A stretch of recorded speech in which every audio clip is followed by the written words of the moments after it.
Então vamos lá, deixa eu começar de novo. Bom dia. Me apresentando, eu sou o Ciro, eu sou diretor de tecnologia no iFood. Eu sou responsável ali pela nossa plataforma logística, por fazer nosso negócio crescer ali na perspectiva de logística e também por fazer a vida do entregador melhor. Eu acho que é importante também sempre trazer essa perspectiva aqui para todo mundo. Eu acho que vale o André também se apresentar. Se apresenta aí, André, para a galera. Bom, oi, pessoal. Estão todos me ouvindo, né? Acho que sim. Bom, trabalho com o Ciro em logística também. Tenho uma participação como Software Engineer Manager. E como o Ciro falou, dentro da perspectiva de logística, eu cuido muito mais da parte de qualidade e de segurança dos drivers, né? Então, tanto para a gente evitar que pessoas com más intenções entrem na plataforma, como também pessoas que precisam operar de forma correta dentro da plataforma. Ciro. Boa. Dando sequência aqui, quem conhece o iFood? Eu acho que todo mundo. Vocês podem levantar a mão aí, por favor, quem conhece o iFood? Nossa, tem gente que não conhece o iFood. Para quem não conhece o iFood, contar um pouquinho para vocês, né? O iFood é um marketplace com foco ali. A gente nasceu com foco em entrega de comida, né?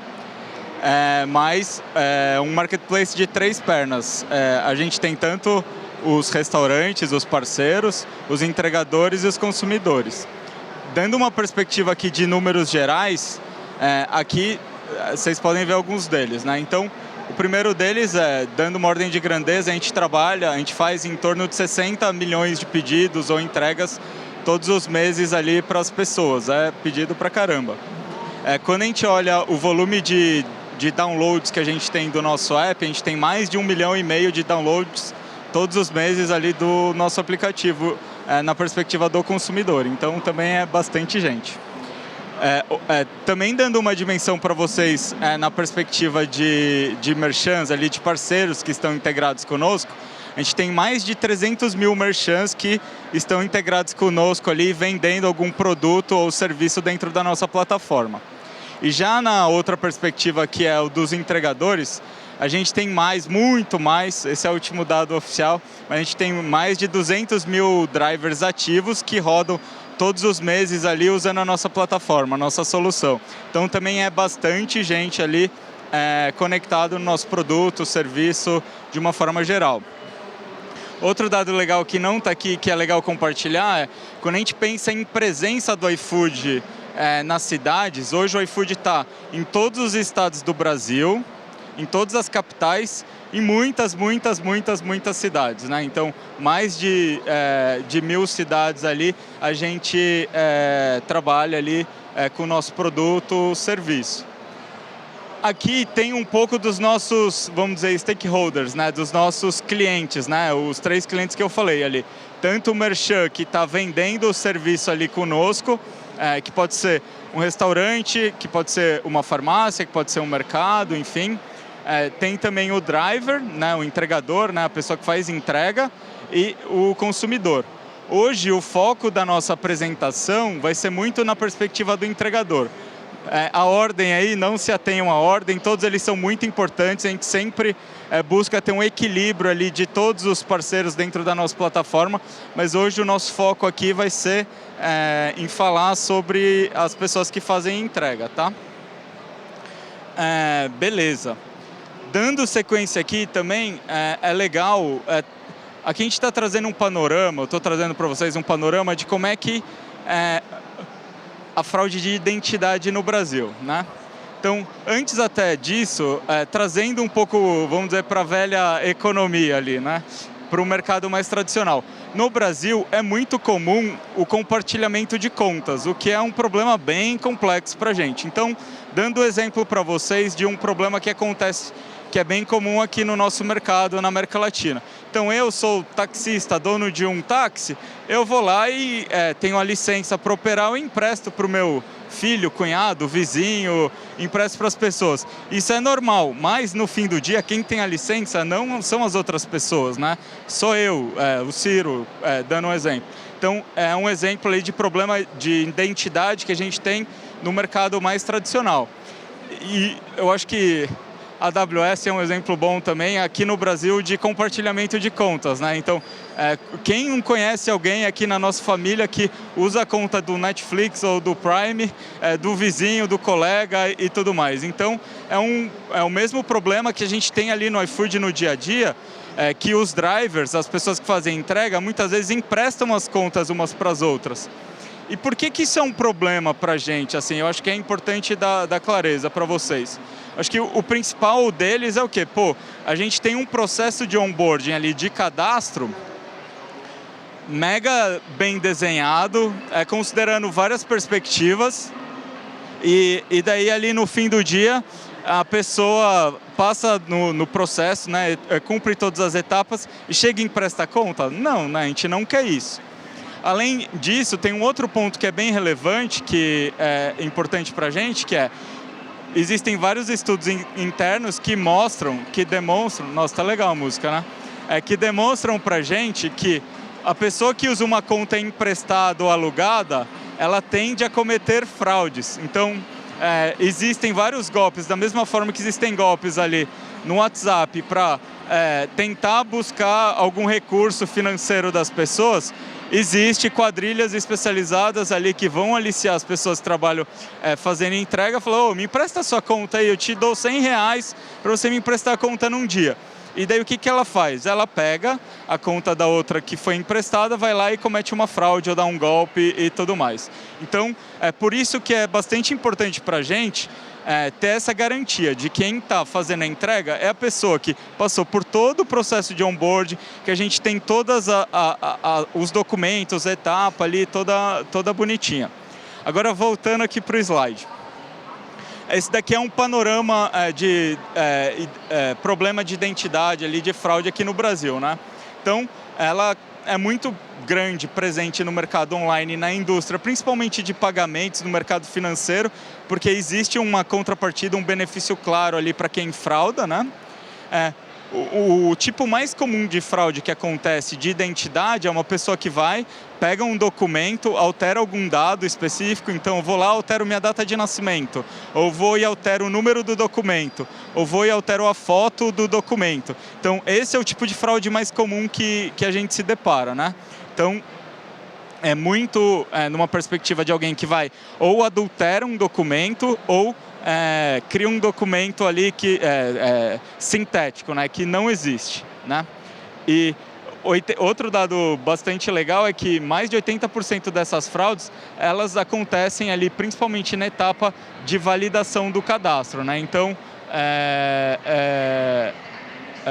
um outro dado relevante para compartilhar com vocês. Tá. Aí o que acontece, assim, quando a gente pensa no bloqueio do entregador, eu estava vendo se o slide estava certo, né? O principal motivo ali que a gente trabalha no bloqueio das pessoas que fazem entregas está muito relacionado a essa questão de uma pessoa que empresta a conta para uma outra pessoa trabalhar ou existe... ou ela empresta e tem os casos de aluguel também. No fim do dia acaba sendo a mesma coisa, né? Tá, legal. Daí para resolver isso, o que a gente fez ali, né? Qual que foi a nossa jornada? Aqui tem um pouquinho da nossa jornada, né? Então, óbvio, a gente tem todo o processo, gente, eu não vim contar para vocês de todo o processo de onboarding, também a gente tem todo um processo de onboarding ali mega específico para validar o documento, validar foto e várias coisas, mas uma vez que o driver já está trabalhando ali com a gente, como é que a gente garante que a pessoa que está trabalhando conosco, fazendo as entregas, é a pessoa dona da conta? Daí, para isso, lá em 2020, a gente criou a nossa primeira solução de reconhecimento facial. E o objetivo era, muito na perspectiva de garantir que a pessoa que estava no cadastro, que tirou a selfie, que a gente tem a foto do documento dela lá, bonitinha e tal, é a mesma pessoa que está fazendo a entrega. Daí, em 2020, a gente criou uma solução mais caseira, nossa, in-house ali, para endereçar esse problema. Aí, em 2021, a gente conversou bastante com a galera da AWS e falou, pô, tem o Recognition ali, é uma ferramenta, um recurso, um serviço legal, por que a gente não usa o Recognition? E a gente foi para o Recognition em 2021, mas a gente tinha dois grandes desafios ali. Um deles era muito relacionado a foto de foto e foto de vídeo, né? Então, pô, eu empresto ou alugo minha conta para você, mas eu te passo a minha foto, você consegue, eu vou mostrar um pouquinho mais para frente situações que as pessoas conseguiam burlar usando ali esse artifício. E além disso, os falsos positivos, né? Pensa que quem está fraudando é uma minoria. A gente sempre tem que ter empatia ali, faz parte da nossa jornada também ser bastante empático com as pessoas que estão fazendo entrega. Quem está fraudando é uma minoria. E essa minoria, a gente precisa dificultar a vida dela. Para o restante das outras pessoas, a gente tem que sempre buscar uma experiência adequada, uma experiência fluida. Não é nossa intenção nunca, em momento algum, bloquear, dificultar a vida de ninguém. É muito numa perspectiva ali de evoluir a jornada e ter uma jornada o quanto melhor possível.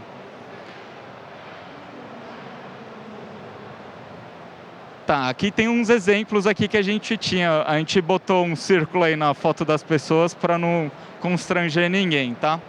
Mas esse primeiro caso aí que vocês estão vendo aí do Printed Mask, o que as pessoas faziam? Sabe aquela máscara do político ali que você usa no carnaval, para dançar o carnaval? A pessoa ia lá, fazia um cadastro, adulterava o documento dela lá na entrada, fazia uma selfie usando essa máscara, passava por esse processo, aí lá na frente, quando ia fazer o reconhecimento facial, ele colocava a máscara do político lá e fazia o reconhecimento facial e passava. Eu olhava essas fotos e eu morria de vergonha. Eu falava, gente, como é que se eu mostrar isso um dia para alguém, todo mundo vai rir da nossa cara? Não dá para funcionar assim, né? Outro exemplo que a gente sofria ali de falso positivo, que é a segunda imagem, a gente sofria bastante também quando tinha mais de uma pessoa na foto. Então eu ia lá tirar selfie para validar o reconhecimento da imagem e tinha mais pessoas no fundo, ou tinha uma TV, ou tinha uma foto no fundo. Enfim, também tinha problema ali, confundia o modelo e também não dava o resultado esperado. Da mesma forma, existiam casos onde, de forma proposital, as pessoas ou aumentavam muito ou reduziam muito a luminosidade para tentar passar, né, no fluxo. E o caso mais complexo, que são esses últimos casos, que eu estou lá buscando fazer o reconhecimento facial com outro celular, tentando encaixar a posição ali com foto de foto ou foto de vídeo para burlar o sistema. Então, recapitulando aqui, na nossa jornada ali, na nossa segunda geração usando o Recognition, a gente evoluiu em vários aspectos, mas ainda a gente tinha dois grandes problemas. Um deles era a questão da foto de foto, né? Então, a pessoa usando outro celular ou outro artifício ali para passar. E a questão dos falsos positivos, que no fim do dia é uma coisa que a gente sempre se preocupa bastante. Pô, eu estou adicionando um fluxo ali na etapa da pessoa que está fazendo a entrega, já tem uma etapa complexa de jornada de trabalho e eu preciso sempre me preocupar em ter uma experiência fluida, ter uma experiência legal para que não atrapalhe a vida dela. Aí começou a nossa jornada ali com o time da AWS. A gente falou, legal, a gente tem esse problema, como é que a gente dá os próximos passos e evolui ali o nosso produto, né? Então, ali em junho de 22, a gente sentou, conversou, definiu o critério de sucesso, conseguimos recortar bem ali a questão do problema em si que a gente ia atuar, porque cá entre nós, né, a gente tem vários, vamos dizer, desafios, a gente sempre aumenta alguns mais, diminui, enfim, então é importante ter bastante clareza ali de qual o problema efetivamente a gente quer resolver. Aí entre julho e setembro, a gente teve 12 semanas de trabalho ali junto com o time, que foi a construção efetiva da solução, né? A gente fala, 12 semanas, né? Eu entreguei ali o problema, virei... Não, né, gente? Então, semanalmente a gente tinha as reuniões ali com o time, óbvio, e inclusive o time que estava mais no dia a dia, diariamente ali, conversando com a galera, entendendo e revalidando a solução ali com o time de desenvolvimento. Em setembro de 22 a gente teve uma apresentação, vamos dizer, uma apresentação final aí, até como está no slide, onde eles apresentaram uma POC para a gente, rodando com dados reais da solução. E aí, eu tava falando com o André hoje de manhã, nossa, vai dar até vergonha falar, né? Pô, o negócio ficou pronto em setembro, a gente colocou em produção em dezembro, meu. Pô, André, sacanagem, né? Mas por que que demorou tanto? E daí também é legal dessa visibilidade para vocês. A gente, como é um ponto bastante sensível da nossa plataforma, a gente rodou ali em Shadow, a gente rodou em uma cidade, a gente avaliou o resultado e falou, meu, a gente não está ferrando a vida de ninguém, porque não a gente não topa fazer as coisas a qualquer custo. Então, nesse aspecto, a gente foi bem cauteloso e cuidadoso até começar o rollout ali em dezembro de 22. Foi quando a gente implantou a solução, como um todo. Eu vou passar para o André e ele vai contar um pouquinho para vocês mais de alguns detalhes. Muito bem, obrigado, Silvio. Bom, acho que para todo esse trabalho, né, vocês devem estar imaginando a quantidade de pessoas que foram envolvidas para fazer, tanto pessoas da AWS quanto pessoas do nosso time iFood, né? Mas o mais curioso, e é por isso que eu quis frisar bem essa informação, é que o nosso time trabalhou pouquíssimas pessoas, então a gente teve poucas pessoas alocadas no nosso time trabalhando efetivamente, e também do time de Solutions Labs da AWS. Então foram poucas pessoas envolvidas e a gente conseguiu... Opa. Não, esse dado é um dado bem legal que estava falando com o André também, que é bem relevante, porque às vezes você fala assim, nossa, tem um serviço, um sistema mega legal, mega relevante, que algum time está fazendo, deve ter 200 pessoas construindo. Olha lá quantas eram. Então, é bem legal dessa visão também para vocês. Exatamente. E acho que outro dado curioso também, que a gente quis trazer, é quando você pensa numa solução de machine learning, né? A primeira coisa que você pensa, poxa vida, eu vou precisar de um time alocado de data scientists, ou pelo menos de analistas, né, para ajudar a gente. E a gente não teve. Então, todo esse suporte que a gente... E não foi por falta de recursos, né? No iFood a gente tem muita gente com conhecimento de data, né? Tem um time de data muito grande, mas não foi necessário envolvê-los para a gente sair com esse projeto que a gente vai mostrar agora para vocês. E frisando também o que o Ciro disse, né? A gente nunca quis fazer nada de forma irresponsável. Então, muito backtesting, muito A/B testing. A gente só conseguiu fazer o release em produção quando a gente realmente tinha certeza de que a solução não teria nenhum impacto, principalmente para essas pessoas que têm uma atuação correta na plataforma. Bom, e falar um pouco da solução, né? Então, o Ciro mencionou, a gente começou a usar o produto Recognition para fazer as validações de fotos, a reconhecimento de foto lá em 2021, mas a gente usava utilizando muito as labels padrão, né? Então, assim, a gente tem um modelo do Recognition, onde a gente envia as fotos, e ele traz para a gente alguns elementos que ele encontra nessa foto. Então, ele pode encontrar celular, ele pode encontrar um rosto, ele chega até o ponto de descrever para você características de idade, enfim. E a gente se apoiava muito para tomar decisão, né, nessas labels, que são padrão do modelo, vamos dizer, do modelo de prateleira do Recognition. E a gente percebeu que nosso caso de uso, dado o volume, dado esses casos todos que a gente tem de fraude, de falso positivo, eram casos muito específicos. E aí a gente surgiu com uma revalidação do fluxo nosso, né?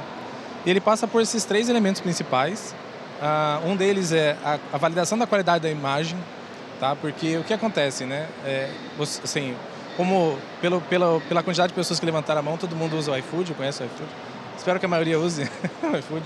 Mas é notório que a gente tem justamente pela base de drivers que é muito grande em situações diversas que a gente tem no Brasil, né?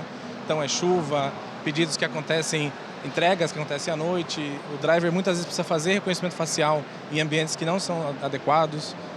Os drivers usam muito capinhas, né, de proteção, e tudo isso assim, os modelos celulares também, dos dispositivos, né, são modelos um pouco de uma qualidade um pouco inferior, então tudo isso impacta na experiência que ele vai ter. Então a gente também tem que levar isso em consideração. Então uma das coisas que a gente percebeu nesse fluxo novo é que a gente precisava validar a qualidade da imagem da câmera que da foto que está sendo tirada. Então esse é o primeiro processo. E o próprio Recognition já oferece isso para a gente. Então ele já dá para a gente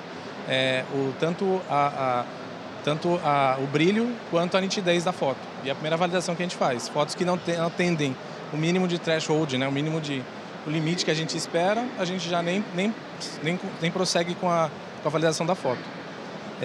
Outra coisa foi a troca das imagens na chamada também do Recognition. O Ciro mencionou, e vocês viram ali atrás, problemas que a gente tem de falso positivo com fotos, né, quadros e afins. A gente tem casos, né, no nosso banco até de pessoas que estavam com fotos, com rostos desenhados em camisetas, em blusas, né? Então, uma solução que a gente encontrou foi fazer o swap na chamada da API, que isso faz com que ele consiga mudar a fonte da face e aí evitar também esses casos. Então, a gente eliminou completamente esses casos também. E aí, o último caso que eu falei, que é o modelo customizado. Então, permitir que a gente crie o nosso próprio modelo de fotos utilizando esses cenários todos que eu comentei com vocês, né? Só entrando um pouco em detalhe, para quem quiser saber como a gente operou e os fluxos, né? Pro fluxo de qualidade, né? Acho que o ponto principal, como eu já tinha falado, da questão de a gente definir threshold, e também aqui é bem importante, tá? A gente não faz chute, né? Normalmente o que a gente faz é estudar realmente todos os casos que a gente tem, analisar todas as fotos e a qualidade de cada uma delas e identificar, porque muitas vezes a gente também tem muitas vezes fraude que se passa por uma qualidade ruim também. Então a gente tenta garantir que a gente está com a melhor base, com o melhor threshold, né? E aí a gente pede um retry caso não atinja, né, o threshold esperado. No caso do swap, né? A primeira coisa que a gente faz a gente faz a comparação da imagem. Caso a gente não tenha um match da foto, a gente inverte as fotos e faz a chamada novamente. Então, é um processo muito simples. Dentro do mesmo processo, a gente já inverte e já faz a solicitação novamente. Bom, no caso do Custom Labels, a gente inverte a forma como a gente opera, né? Lá eu estava olhando o not match, né? Ou seja, fotos que não condizem com o dono da conta. Aqui é diferente. A primeira coisa que eu faço eu faço a comparação de faces, mas eu verifico se eu tive um match, ou seja, se a foto, em tese, passou no teste de comparação de faces, que tem uma similaridade grande. Nesse caso, eu passo pelo meu modelo customizado. Então, ele vai me dar ali, se ali tem uma incidência, uma possível foto de foto, seja via máscara, seja via um dispositivo e tudo mais. E a partir dessa resposta, eu posso fazer um reject ou aprovar, né? Se não foi identificado ali que é uma foto, um caso de fraude mesmo. É interessante também falar que não só cobre casos de fraude, como a gente falou, o nosso interesse nunca... a gente sabe que a grande, imensa maioria usa para o dia a dia de forma honesta. Então, o que a gente quer, na verdade, também a gente tem no modelo garantias de que, olha, esse cenário aqui parece que é de fraude, mas não é de fraude. Então, a gente também treina o modelo para preparar para esses casos onde não são fraude efetivas, né? E aqui acho que os resultados que impressionou muito a gente, até mesmo a gente fazendo todo o estudo, o levantamento, os resultados foram muito, muito expressivos, né? Então a gente conseguiu capturar 4 vezes mais casos de foto, né? Esses casos que eu falei de fraude.